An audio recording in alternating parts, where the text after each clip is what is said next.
Citycast Pittsburgh is supported by Fulton Commons. If you're looking for a gorgeous co-working space with lots of light and some truly wonderfully funky decor, check out Fulton Commons on the north side. The historic but very well renovated old school building is deep in the neighborhood by a park, tucked away but still super close to anywhere you want to be. They've got offices and common spaces. It's perfect for organizations or individuals, and they even have a shared food production kitchen on site. So there's lots of food-related events for their members. If this sounds like your dream co-working space, visit fultonpgh.org to request a tour.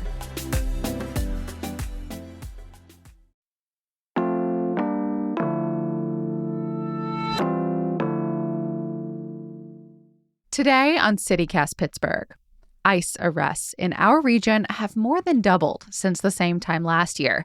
You may have heard about the recent raid at a Mexican restaurant where 14 employees were marched out in shackles. And some law enforcement agencies here are signing up to partner with ICE, like the sheriff's offices in Butler and Washington counties. But let's keep this in perspective. According to the most recent data, most of the people who are being detained here have never been charged with a crime, and fewer still were ever convicted. But things might get even more intense now that ICE is getting another $75 billion under President Trump's big, beautiful bill. With all of this happening, we thought it was a good time to bring back our conversation with Vanessa Stein. She's a senior staff attorney for the ACLU of Pennsylvania, to talk about how to try and protect yourself and your neighbors during and after an encounter with ICE, and how all of us can try and help in the midst of all of this fear. It's Monday, July 14th. I'm Megan Harris, and here's what Pittsburgh's talking about.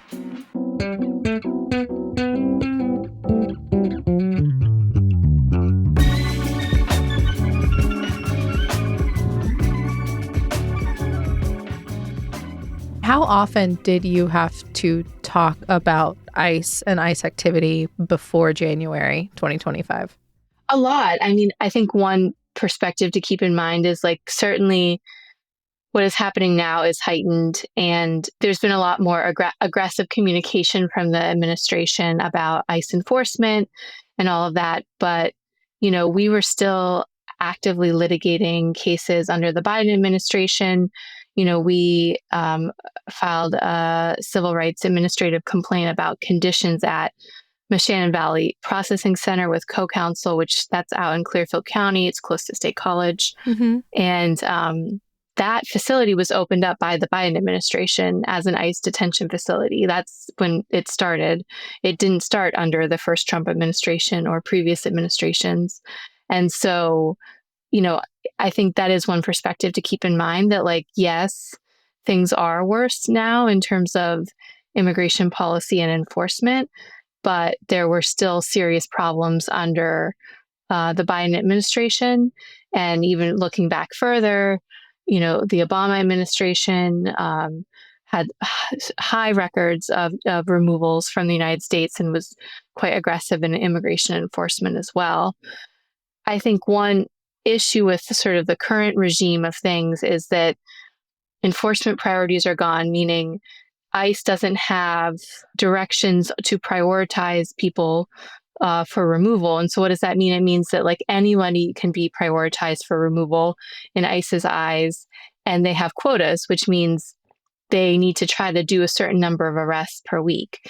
And whenever you have that combination, it's going to lead to an uptick in racial profiling and rights violations, because they're just trying to get a certain number of people without regard to the people's personal circumstances or, community ties or any of that. And so that is something that, is particularly problematic when you have an administration who is not creating policies that create, any guardrails around people's civil rights and civil liberties.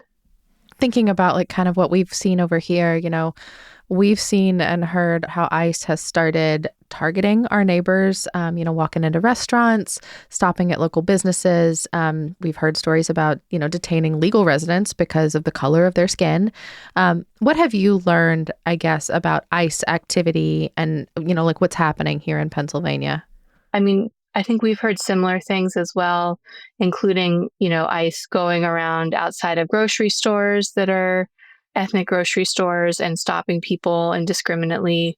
There's been a couple of smaller arrests at different work sites where ICE is claiming that they had reports about labor exploitation, but then they're arresting the workers.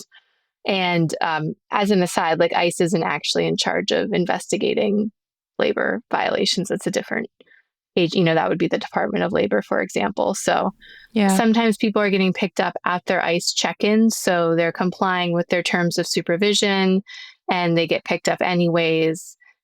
Sometimes people in similar circumstances aren't being picked up. And I think that sort of speaks to just ICE is just trying to get a certain number of people on certain days. And so it's just happenstance right now. There's also been an uptick in activity in and around courthouses in Pennsylvania. So there had been a Department of Homeland Security memo that largely limited courthouse arrests because the former administration recognized that when ICE arrests people in and around the courthouse, it has a real chilling effect for people's access to the courts, not just people that are facing criminal charges, but victims and witnesses. That is troubling, but not surprising. We saw that under the first Trump administration, and it's something that the ACLU of Pennsylvania and I know other organizations as well are tracking. And, we're interested in thinking about really identifying potential problematic patterns and where we can try to make a difference through litigation with some of those enforcement patterns. So that's something that we're keeping a close eye on. Part of the reason that we were really excited to talk to you today is because, people in our community are scared. So I was hoping you might be able to walk us through what to do if you feel like you personally are being targeted by ICE, or if you just want to be a good bystander. Maybe just start with the basics. Like, what does an ICE stop or raid look like? Like, what kinds of situations, like time of day, places, like where does this stuff happen? ICE often conducts raids and arrests early in the morning, but not always. And I'm talking about like 5 or 6 o'clock in the morning. Often is how early they'll go. I'll say, another challenge with ICE interactions is that ICE doesn't always wear clothing that properly identifies themselves. So they can be dressed in plain clothing and they may or may not have vests on that say ICE or police. And so it can be confusing sometimes to even know, like, who are these people and what are they doing? And in addition to that, ICE sometimes proactively engages in ruses, like especially when they stop people on the street or go to their homes, meaning like they will say that they're the police or probation and hold themselves out to be something other than who they are, which are ICE officers. And so, Is that legal? Can they do that? well, it's a good question. That's a practice that has been challenged in some ongoing litigation by another ACLU affiliate, ruses specifically about them pretending to be probation officers, and that case is ongoing. But it's a wild thing to consider. Like police officers aren't even allowed to hide in a patrol car to catch someone for speeding. Like generally in Pennsylvania, you think like, if you have a rule like that, then you wouldn't then allow agents to come in and lie to someone about who they are. Yeah, it's a great point. And I think what is hard is that there's just not been a lot of oversight or reining in of ICE practices. And so it is these sorts of common ruses. Like if they're wearing police vests and somebody just assumes they're police, they don't correct it, but they don't necessarily say who they are.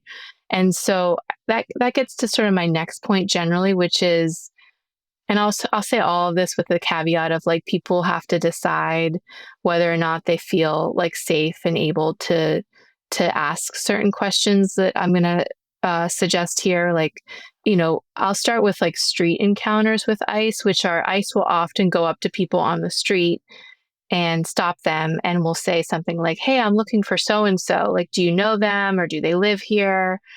And first of all, like, a street encounter like that, people are under no obligation to stop and talk to them.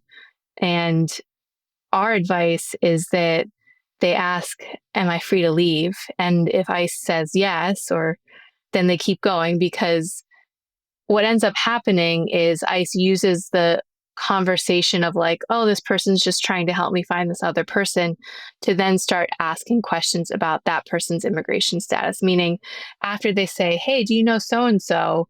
and the person says, "Oh, no, I've never seen them," or "Yeah, they're my neighbor," they'll say, "Oh, okay, well, tell me about yourself. Like, what's your name and what's your immigration status?" And they'll just pivot to that really quickly. And I think, you know, again, it's like the street encounter situation is ICE can't detain somebody unless they have a legal reason to do so. And ICE, normally, like when they do these sorts of street encounters and they arrest people afterwards, the ICE report will say this was a consensual encounter, meaning ICE is claiming like this was just a consensual conversation, the person stopped, and they willfully gave up this information, which is why, going back to my first point about street encounters with ICE, is that people should ask, am I free to leave? Because if they're free to leave, then they should just keep walking away. They don't need to speak with ICE.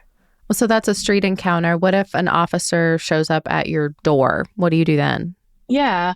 I mean, if ICE shows up at somebody's door, people have heightened privacy and Fourth Amendment rights at home. And so ICE is not allowed to enter, is not supposed to enter somebody's home without a judicial warrant, meaning like a judicial search warrant or a judicial arrest warrant, which is signed by a judge, not an administrative warrant. And the difference is administrative warrants are warrants that ICE officers sign themselves. They are not reviewed by a judge to determine whether or not ICE has met the standards under the Fourth Amendment to obtain a judicial warrant. And so what does that mean? It means if ICE doesn't have a judicial warrant, you do not need to let them in your house.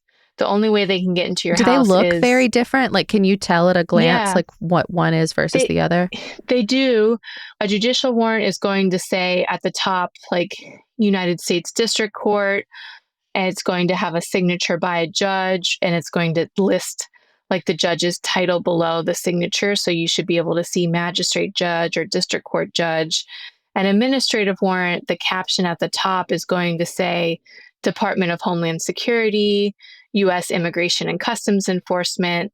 And so people should ask, if ICE is knocking on the door, like, do you have a warrant? And if ICE says yes, to ask to see a copy, to slip it under the door, or if you can't slip it under the door, hold it up to a window so that they can look. And ICE doesn't normally have judicial warrants. And so that means, people don't need to let ICE in if ICE doesn't have a judicial warrant.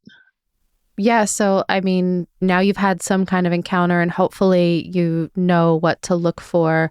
What do you do next? Like, do you call someone for help? Do you let someone know that you've now had this encounter? Sure. I think, if somebody does have ICE come to their house and they don't have an immigration attorney, it would be good for them to try to have a consultation with an immigration attorney. Or if they have an immigration attorney, they should call them. I also know, in the Pittsburgh area, Casa San Jose, which is a community organization, there has been trying do incredible work. And I know they've been so overwhelmed, but they want people to keep calling. Call them if you do need help. Yeah, they want people to call. They want to, because they're tracking locally about ICE enforcement. And so reporting to Casa San Jose about what happened as well, I think would be a good step. And then I think, talking to an immigration attorney about what happened and also understanding like what your options are, meaning like if there's people in the house that don't have immigration status, knowing whether they can do anything to try to regularize their status, they can apply for anything now, or whether it would only be something that would be defensive, meaning like if they were put into removal proceedings. But just having an idea ahead of time and being able to know that ahead of time is ideal, because once somebody's in ICE detention, it can be harder to access counsel, and it can be a very like confusing and traumatic experience. And so knowing ahead of time what could be done if ICE comes back, or like if the next time they do try to arrest the person on the street or something like that, is important.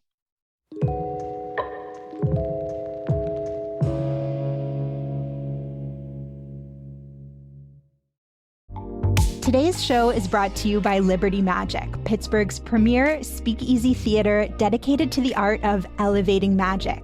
They're currently presenting Lee Terbosic in Plain Sight, a show all about the art of deception. You may have seen Lee on TV shows like America's Got Talent and History's Greatest Mysteries. And now's your chance to catch him up close in Pittsburgh, which just so happens to be his hometown. Each performance of In Plain Sight carefully mixes comedy, magic, and mind reading to create a truly unforgettable experience. Lee pairs astonishing allusions with personal stories in a way that's made this show a beloved staple at Liberty Magic. And if you're feeling extra adventurous, you can upgrade to the Skeleton Key VIP experience for a seat right by the stage, plus an exclusive meet and greet after the show. In Plain Sight runs now through August 9th. Get your tickets at trustarts.org/magic before they disappear.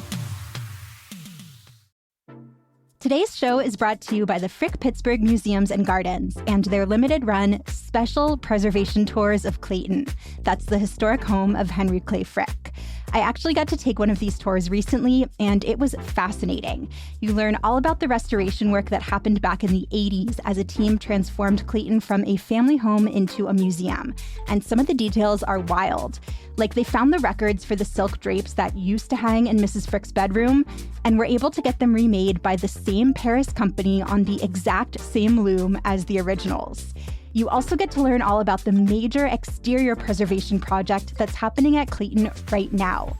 You'll learn why it's so important, how it'll help ensure Clayton isn't ruined by water damage, and how they're doing it, like steaming and scraping all these layers of paint off the bricks so they can find and then match the original color.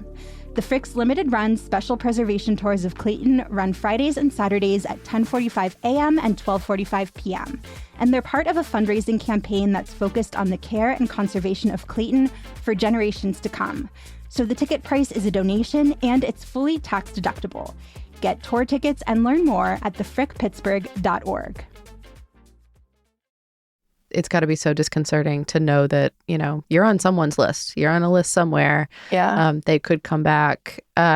We've been talking about the experience of someone who is encountering the ICE agent. You know, say you are a citizen, but you think you see ICE, you know, knocking on the door of your neighbor or talking to someone or potentially targeting someone on the sidewalk, like, you know, about to make that move. What should those folks do? Sure. You know, in Pennsylvania, bystanders are allowed to film law enforcement, but they just need to do so in a way that doesn't interfere with the interaction. So like staying on public sidewalks and things like that are important to, like, in terms of recording. And again, like if people feel safe to do that, recording incidents can be helpful. I'll just say with the one caveat of like, if ICE is arresting people, like, and bystanders are recording that, not sharing that publicly, not sharing like the images of people being arrested publicly without the impacted people's consent is important, is just important from like a respecting people's sort of privacy and autonomy. But bystanders definitely can and should, if they feel safe, record incidents, because that can also be helpful evidence in people's cases later, especially if ICE is claiming the interaction went one way, you know, and it actually didn't go that way. Do ICE officers wear things like body cams? Like, is there footage to check without a bystander taking that step? There's not. Yeah, they don't use body cams. They are normally armed, even if they're in plain clothing. But yeah, they don't use body cams. So if you think you're seeing ICE activity, how do you advise folks share the word? I've heard that it can actually be really harmful when folks, post a video or even just share like a rumor, like they think they're doing the right thing on social media. Like they just want to let people know that this is happening. But I understand that, but like you got to balance that with also verifying what's happening. I mean, how do you advise folks maybe make that consideration for themselves? Yeah, I think, the advice generally is not to post if it's just a rumor, like, and you're not sure, like it hasn't been the confirmed ICE enforcement action, because that sort of dis or misinformation can be harmful. And I'll say sometimes there's like actually, purposeful disinformation out there, meaning there's people that are like actively spreading misinformation to try to scare immigrant community members. But if someone is seeing something, with their own eyes and they think it's ICE, but they're not able to verify it, I think contacting an organization like Casa San Jose, which does work to try to track down and confirm whether there's been ICE action in a particular place, is important. And we should say the executive director over there, Monica Ruiz, the Casa San Jose's executive director, said she's heard many reports, but every time she speaks, like I feel like folks ask her, how often is this happening? Do you know how many interactions or raids there have been? And every time she's just like, I cannot say with authority the difference between the rumors and the verified incidents. So no, I don't have a number, but please keep calling us. Actually, if you're listening to this and you do want to make that phone call, it's 412-343-3111. You do raise a good point too about like, there's not a lot of publicly available information about ICE enforcement. Like right now, all we have from ICE is when they make reports about particular enforcement actions, but they're not necessarily reporting every incident. Let's talk about what happens when those arrests do happen, the ones that they, have verified and they're tracking. Where does the government take someone who's been detained? Yeah, so they have to process them. They'll normally process them at their local field office, which Pittsburgh has a field office that's just like where they basically fill out some paperwork and then serve it on the person that they've arrested. And then in terms of ICE detention centers in Pennsylvania, the biggest one is Moshannon Valley Processing Center, which is, I mentioned earlier, is in Clearfield County. That can detain up to 1,900 people, and it's not yet at capacity, I think. And so that's the likely place that they'll be taken. Vanessa, that is so much bigger than I thought it would be. Yeah, it's the biggest detention center in the Northeast, unfortunately. So it's like also detaining And we people. have a lot of prisons. Yeah. And so, if a detention happens, in immigration court, you do have a right to a lawyer, but you are not provided one. It's not like criminal court where you're assigned a public defender. What do you do if you can't afford a lawyer? I mean, technically people can represent themselves, but, practically that can be really difficult because immigration law is really complex. Yeah, you need a law library. Like the process itself is just so complicated. Right. And there's a law library, but everything's in English. And maybe there's a few things in other languages, but it's not sufficient. I mean, it's really hard. I think practically, like most people end up giving up if they don't have attorneys. I think that's like the sad reality. And, there is a program at Moshannon Valley where the Pennsylvania Immigration Resource Center, which is a legal services organization that represents both detained and non-detained immigrants, they do a legal orientation program where they go in and they help people understand what the process is and do some like one-on-one discussions with people who are proceeding pro se to kind of help them kind of orient. But it's just really challenging. And there is like a pilot project in Pennsylvania, the Pennsylvania Immigration and Family Unity Project, PIFUP, that does really great work in both Pittsburgh and Philadelphia, fund that project. But it only has a couple of attorneys, and they certainly can't help everybody who needs it. And so people are either left with having to pay for their own attorneys or tried to mount their own defense which is just really challenging to do, especially if they remain detained. And, we're talking about people going to immigration court. That's really only for people that don't have old removal orders. So like, for example, if somebody was deported 10 years ago, or they were ordered removed and didn't leave, they're not going to have a court hearing. ICE is just going to use their old order of removal to deport them again. The other thing that's really concerning that we're keeping an eye out for here, and people around the country are as well, and that's something that our national office is challenging, is something called expedited removal. So expedited removal is like a fast track way to deport people with no due process, because people don't get a court hearing. And I'm talking about people that have never been ordered deported before. Yeah, I mean, just thinking about due process for citizens, there are many, many checks and balances between the point where you are maybe arrested by an officer for an offense before there's any decision made, let alone you were physically removed to another place. It's kind of mind-boggling that we just skip so many steps in this moment. I guess I'm curious, if there are any other resources you recommend for folks who are hearing this and they're concerned about themselves, their friends, and their families. We have some resources on our page. It's www.aclupa.org. I Know Your Rights. The other thing I'll say is that if people aren't sure if they're eligible for, immigration relief, which can be difficult to get under our current immigration laws. So I'm not saying that if you talk to an immigration lawyer, you're going to find out you're magically eligible for something. That's not what I mean. But sometimes people are eligible for forms of immigration relief right now, and they don't know. And so making sure that they know what their situation is and what their plan could be if they are arrested by ICE ahead of time is ideal. Because sometimes they can also organize evidence and other information that could be helpful in their deportation defense. And I think for people that are allies and citizens who are concerned about these issues, supporting local immigrant rights organizations is really important. And so again, pointing back to sort of Casa San Jose and other organizations that might need volunteers or that might need monetary support to do the work that they're doing, and thinking about different ways that people can show up and provide support to community members who are facing a lot of harm right now. Well, Vanessa, thank you so much. I really appreciate you bringing this wealth of knowledge, and thank you for all of the many, I'm sure, unseen things you are doing behind the scenes with your legal work to protect folks there as well. Thanks so much for having me.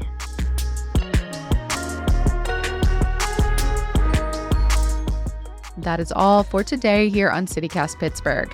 If you're listening to this and you've thought to yourself, boy, it sure would be great if this were in Spanish, it is. We have a condensed Spanish language version of both the podcast and a written version too. We're linking to them both in our show notes, so please share them with anyone you think might benefit from hearing it.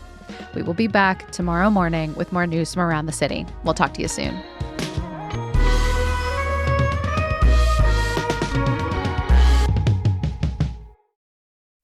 I hear the clicking and good stuff's happening.